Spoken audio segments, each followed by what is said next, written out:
Hi, my name's Nick and I'm a train controller.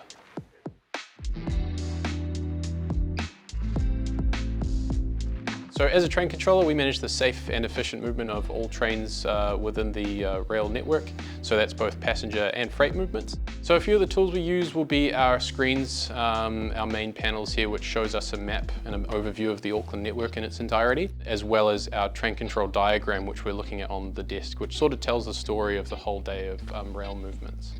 So this is the train control diagram, which shows the overall plan for the day of train running movements. Any larger horizontal lines like this one here sort of represents a more significant delay to a service. So a slight disruption here, you can see this train stopped for around about 10 minutes at Green Lane, which could be related to something going on at Newmarket at the time, looking at the other horizontal lines here. At any one point, if someone has a question about what happened one day, they can look back at this graph and see exactly what happened from any time of the day at any area of Auckland.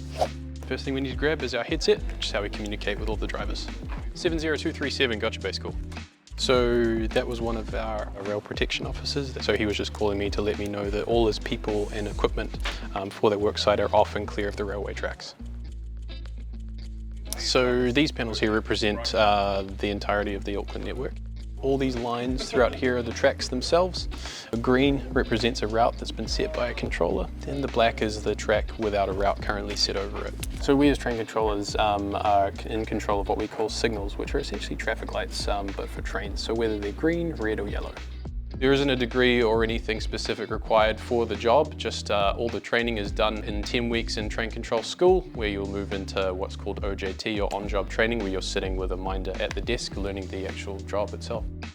Subjects in high school that are probably most critical for this role would be your maths and English. Maths because we're constantly dealing with numbers and timekeeping, and English because we're constantly talking on the radio to train drivers as well as maintenance crews and to other controllers around the country as well. So in here we've got our Wellington backup stations for train control. So if something were to go wrong in Wellington, we can quickly take control up here in Auckland.